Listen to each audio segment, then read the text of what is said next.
Welcome to Market Wrap number 163. This week, mortgage rates fall, house price falls. Are they ending, or is a crash coming? This is what we discussed at our Singapore client networking evening this week, and it's what I'd like to expand a bit on today and have a chat further. Stuart Williamson here at the helm. This week we look at the latest UK mortgage rates that came out and the news on the back of that, and what the press are reporting. We took that conversation, we had it in the Capital Club, the Tower Club rather, at our Singapore networking event. We had 85 people sign up for it, and it was great. So what did the headlines actually say? It said that there's a hope for home buyers as rates fall on UK fixed mortgage deals. Small drops in average rates for 2 and 5 year fixed deals followed easing inflation. Inflation was down at 7.9% in June, as reported by The Guardian. Reported by the Telegraph, it says mortgage rates fall for the first time in 2 months, following better than expected inflation news. Same thing, 7.9%. It gives hope for home buyers. And then the BBC went on the same sort of thing. HSBC has cut rates. The first major bank, they're cutting rates on 16 different products. It was followed by Yorkshire Building Society, I think, and quite a few others. So is it all true? Well, yes, rates have eased a little bit. Is it the end of the reasons for people to panic? Well, there shouldn't have been panic in the first place about rates. You know, rates in the past have been much, much higher than they are today. And this is just a small dip. And as you listen to our seminar in a moment, or listen to part of it, you'll see what we talk about on this. So do listen. Hope you enjoy. So, market crash, yes or no? Well, I sent out a LinkedIn, one of these LinkedIn things where you send it out and say, do you think there's going to be a market crash? And I got a great response from a gent who's an emerging markets economist. And his name is John Michael Langham. He's a CFA from London. And he says, depends what you consider a crash and which part of the UK market you're referring to. But in some of the major cities, demand clearly outstrips supply, and given the big rise in net immigration last year and increasing number of households plus low unemployment, the demand is there to support prices. Were unemployment to begin rising notably, then a crash would be more likely.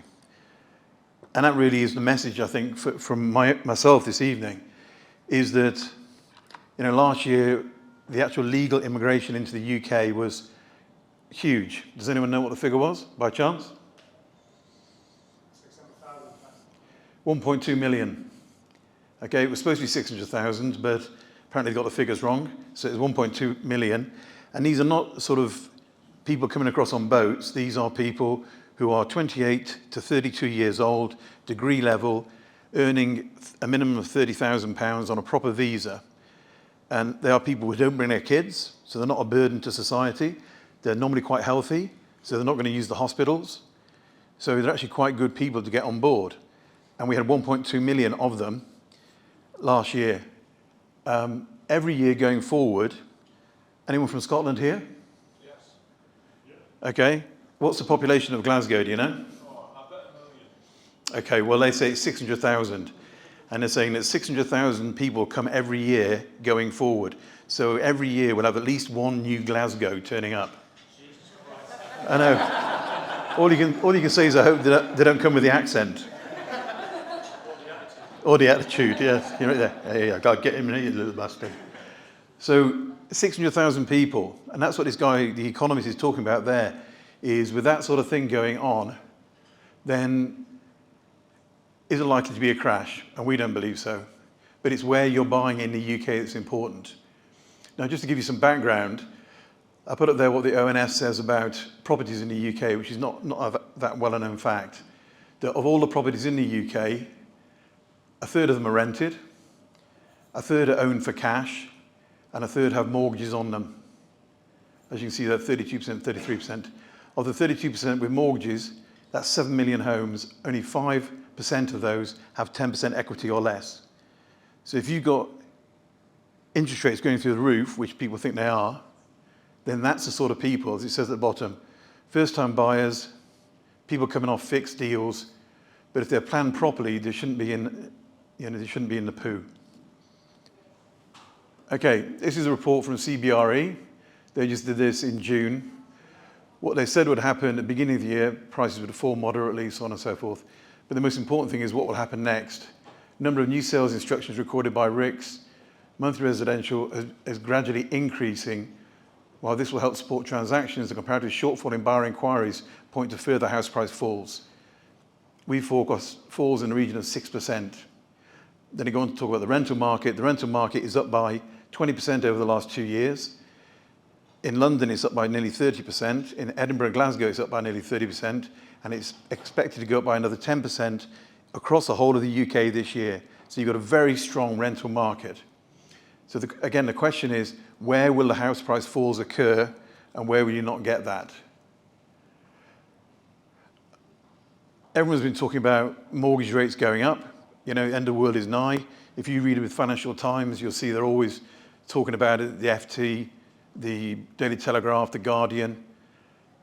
But this week, they've all changed their tune, and suddenly, because there's been a slightly lower inflation rate, they're now saying everything's going to change and it's going to start falling, which is just the worst sort of journalism you can get. So reading and believing what you see in the press is a bad thing.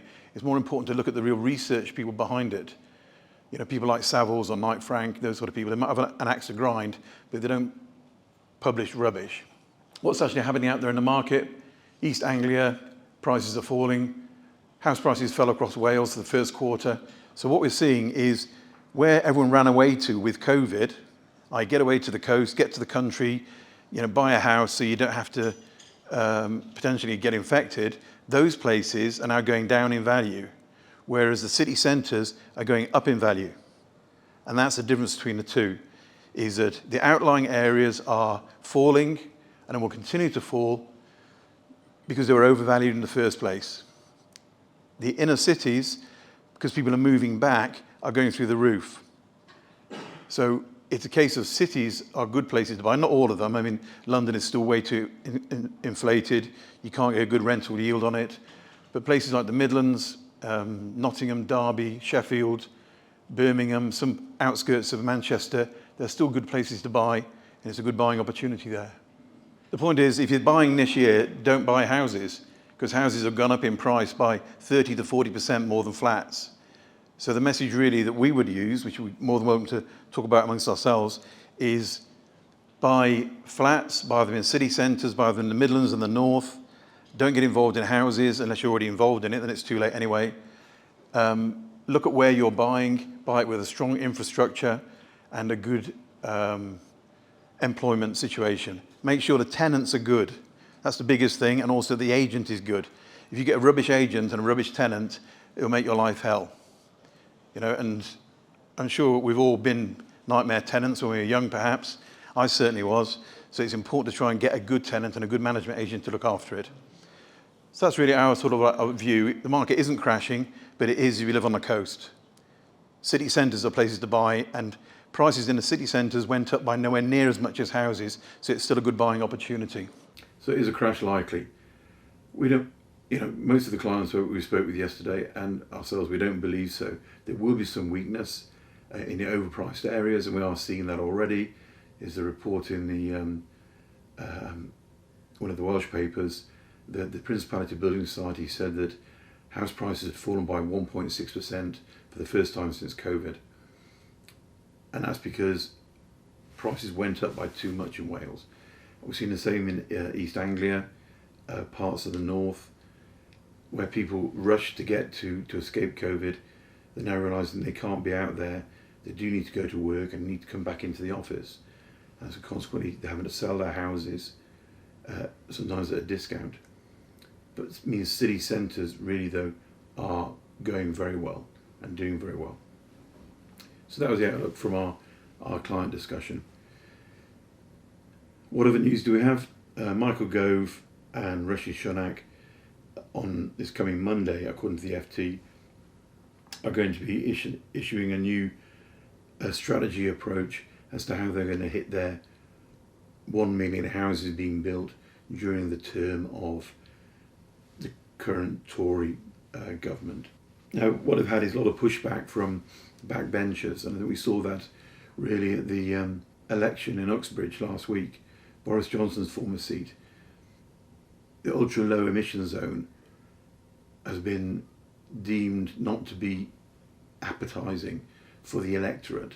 So whereas Boris Johnson's seat should have been taken probably by the Labour Party, the pushback meant that the Conservatives got in.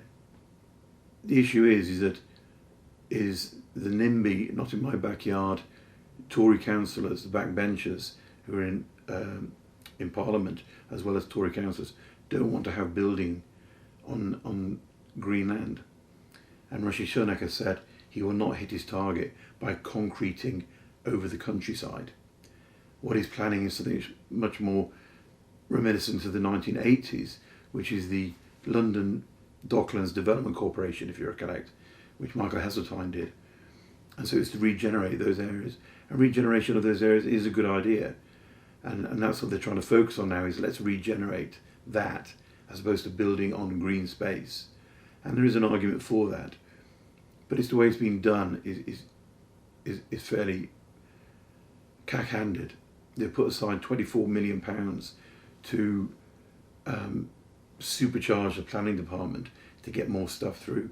They're going to make it easier to convert shops, warehouses, industrial premises into homes. Well, that's a great idea, very well done, but it's a sticking plaster approach and it won't get through the issues that we have. And this has been recognised by, I think the gentleman's name is De Bailey at Knight Frank. He's saying, it's not going to work at all. Rishi Sunak says we're going to build the right homes where there's most need and where there's local support in the heart of Britain's great cities. Alternatively, it means we're not going to build houses on green areas where there is no support from the local population because most of them are Conservatives and we don't want to lose the next election. But as of Monday, it's at least something's being done, and there is a real problem with planning in the UK. One of our good friends at Prosperity, they said they've been waiting for a development approval, and there's only 4 people working in the planning department, of which 2 were working from home. So trying to get joined up discussions going is very difficult. It's an indication that it is politicking and rhetoric and not actually getting something done. So it's good that it's been put in place. Hopefully it'll help. Hopefully it'll add to the economy as well because it's infrastructure development.